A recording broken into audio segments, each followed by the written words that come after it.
اور یہی اہل بیت ہیں کہ جو پیغمبر کی صورت و سیرت کے آئینہ دار ہیں. جب مولا علی کے پیچھے لوگوں نے نماز پڑھی، کب پڑھی؟ رسول کی آنکھ بند ہونے کے فوراً بعد نہیں، 25 سال کے بعد مختلف لوگوں کے پیچھے نماز پڑھتے رہے.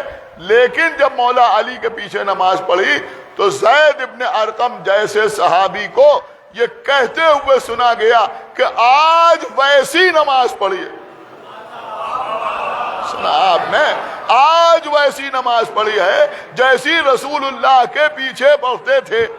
اس سے کیا سمجھ میں آیا؟ اس سے سمجھ میں آیا کہ اس سے پہلے اور رسول کی آنکھ بند ہونے کے بعد ویسی نماز نہیں پڑھی تھی جیسی رسول کے پیچھے پڑھا کرتے تھے. اب میں دیکھتا ہوں کون شخص خاموش رہ سکتا ہے. اب جو لوگ ہم سے کہتے ہیں کہ صاحب آپ یہ مسجدوں سے اتنی بلند آواز میں اشہد ان علی ولی اللہ اذان میں کیوں کہتے ہیں؟ ارے بھیا، ہم اپنی مسجد سے علی کا نام بلند آواز سے اس لیے لیتے ہیں کہ دنیا کو معلوم ہو جائے کہ اس مسجد میں ایسی ویسی نماز نہیں ہوگی، رسول جیسی نماز ہو. صلوات بر محمد و آل محمد.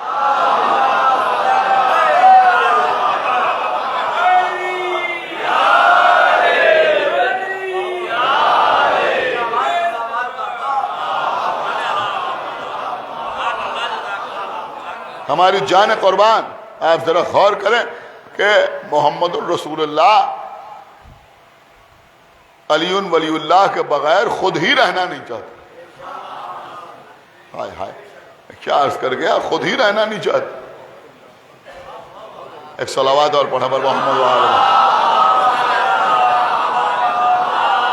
یہ بالکل ایک الگ موضوع ہے، لیکن اس وقت آپ کی خدمت میں عرض کروں، جہاں جہاں بھی آپ دیکھیں، اس لیے کہ پیغمبر اسلام کی رسالت کی جو بقا ہے وہ ولایت امیر المومنین میں پوشیدہ ہے. جہاں جہاں ولایت کے ماننے والے ہیں، یہی سبب تو ہے، یہی سبب ہے. آپ دیکھیے، کسی کے سامنے شرمندہ ہونے کی ضرورت نہیں، احساس کمتری کا شکار ہونے کی ضرورت نہیں. یہ جو نہ جاننے کی وجہ سے کچھ لوگ سوچتے ہیں صاحب وہ رسول کو زیادہ مانتے ہیں، ہم رسول کو کہاں مانتے ہیں. ارے ہم ہی رسول کو مانتے ہیں. یہ عجب ستم ظریفی ہے کہ جو رسول کو اپنا جیسا بشر مانے وہ بہت زیادہ ماننے والے ہیں، اور جو رسول کو مجسم نور مانے وہ نہیں مانتے. جو رسول کو خاطی مانے وہ بہت بڑے رسول والے، اور جو رسول کو صاحب عصمت مانے، سمجھ رہے ہیں، جو رسول کو بغیر پڑھا لکھا مانے وہ بہت زیادہ ماننے والے، اور جو رسول کو مدینۃ العلم مانے وہ نہیں ماننے والے. یہ کیسی بات ہے عزیزو؟ ہم سے زیادہ رسول کو کون مانتا؟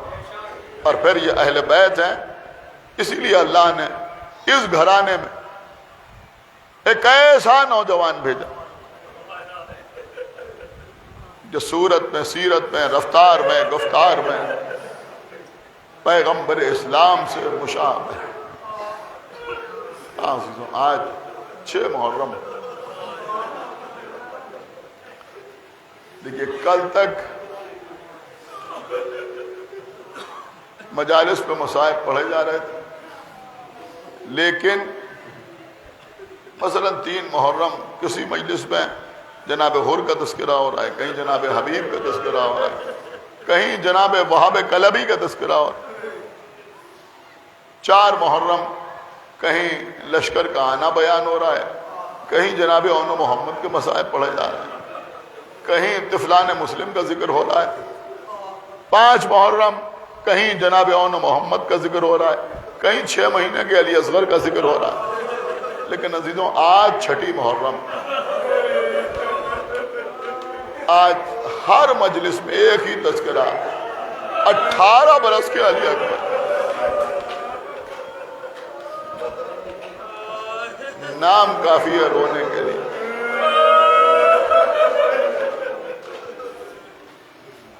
عزیزوں کہیں کسی جوان کی موت ہو جائے تو ایصال ثواب کے مجلس میں لوگ آ کے فرمائش کرتے ہیں کہ شہزادہ علی اکبر کے مصائب پڑھ دیے. بچوں کا علی اکبر کے مصائب سنتے ہیں تو ماں باپ کے دل کو تسلی ہوتی ہے، ارے ہمارا بیٹا کیا تھا جب حسین کا بیٹا کربلا میں۔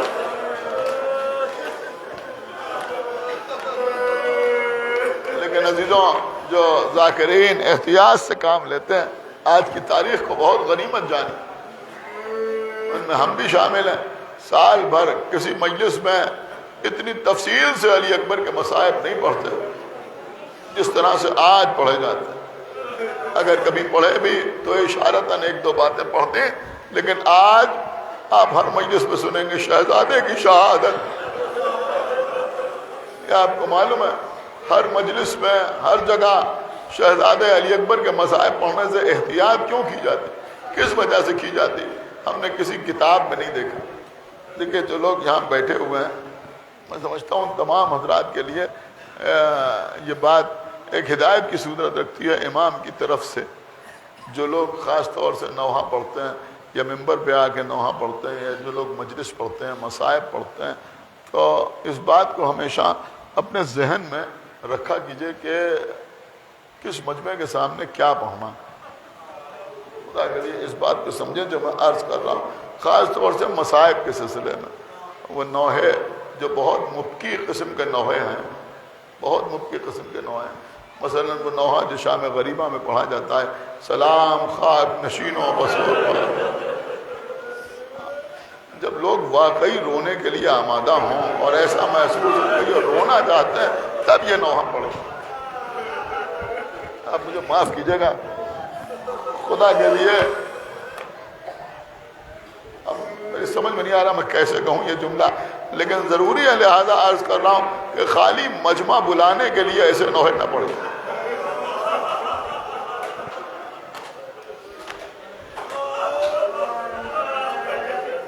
یہ بات آپ اپنے ذہن میں رکھیں جو میں عرض کر کے آپ کی خدمت میں، اس طرح کے نوحوں کو بچا کے رکھیے۔ جب ایسا محسوس ہو کہ ہاں یہ مجمع رونا چاہتا ہے، گریہ کرنا چاہتا ہے، کوئی ایسی تاریخ ہے، تو خوب پڑھیے۔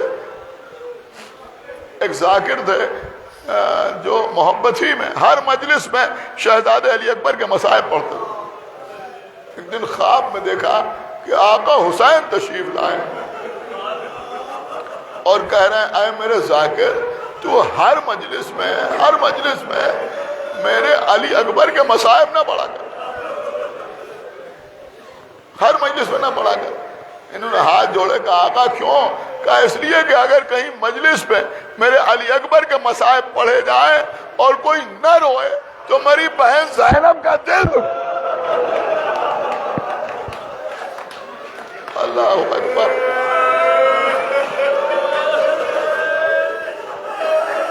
لوگ پوچھتے ہیں یہ آنسو کیا ہیں؟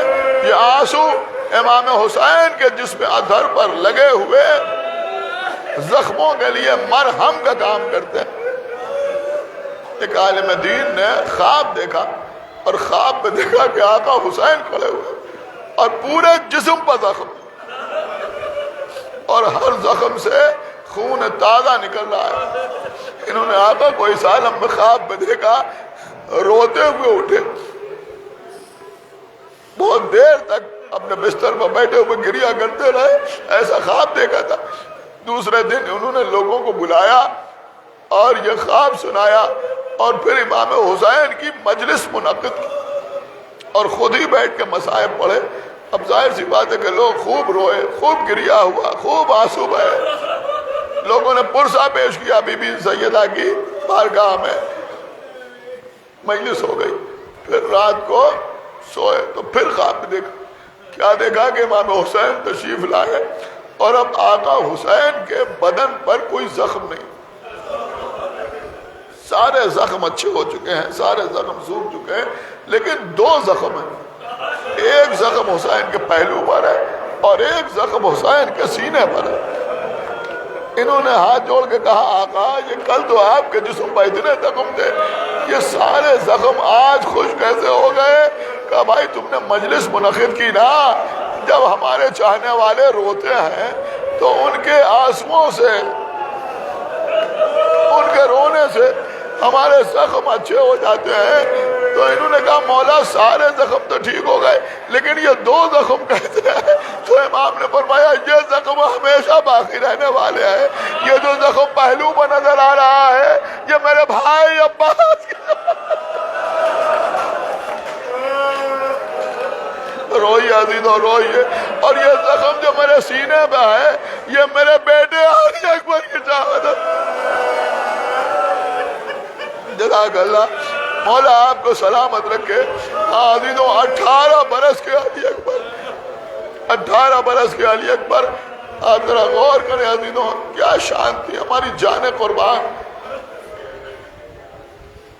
راوی کہتا ہے کہ کربلا میں ہر شہید خیمے سے رخصت ہوتا ہوا نظر آیا، لیکن جس طرح سے حسین کا بیٹا علی اکبر، یہ کہتا ہے میں دور سے دیکھ رہا تھا، علی اکبر نکلنا چاہتے تھے، بار بار خیمے کا پردہ اٹھتا تھا اور بار بار خیمے کا پردہ گرتا تھا۔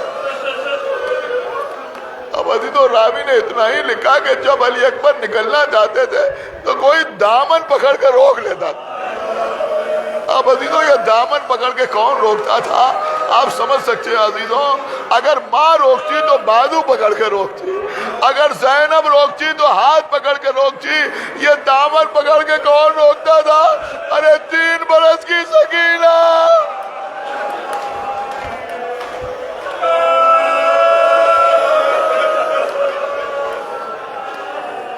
لیکن آج رونے میں کوئی کمی نہ کیجیے گا، ام لیلہ کے لال کا ماتم ہے، خدا آپ کو کسی غم میں نہ رلائے سوائے غم امام حسین علیہ السلام کے۔ اب ذرا سوچیے عزیزوں، جب بہن کا جو عالم تھا تو حسین کے دل پر کیا گزر گئی ہوگی جب میدان سے آواز آئی ہوگی یا بتا علیکم منی السلام، اے بابا آپ پر میرا آخری سلام ہو۔ بس عزیزوں 2 جملے اور مجلس تمام ہو رہی ہے۔ راوی کہتا ہے میں نے دیکھا کہ 3 دن کے بھوکے پیاسے علی اکبر کربلا کے میدان میں تلوار چلا رہے تھے اور اتنی شدت سے جنگ کر رہے تھے کہ ایسا لگتا تھا کہ آج کسی کو چھوڑیں گے نہیں، آج ہر ایک کو قتل کر دیں گے، آج کوئی بچنے والا نہیں ہے۔ عزیزوں راوی کہتا ہے میں سوچ رہا تھا کہ یہ بھوکا پیاسا شہزادہ یہ کون سا جذبہ ہے، یہ کون سا جذبہ ہے، یہ کون سی قوت ہے، کون سی طاقت ہے جو علی اکبر اس طرح سے تلوار چلا رہے۔ راوی کہتا ہے میں نے کچھ قریب ہونا چاہا، دھیرے دھیرے میں علی اکبر کے قریب آ گیا، میں نے سنا کہ علی اکبر تلوار چلاتے جاتے تھے، جملہ سنا گیا، صاحبان اولاد بیٹھے ہیں، آپ نہ محسوس کریں گے تو کون محسوس کرے گا۔ یہ کہتا ہے علی اکبر تلوار چلاتے جاتے تھے اور یہ کہتے جاتے تھے ان میں جو بچے گا وہ میرے بابا سے لڑے گا۔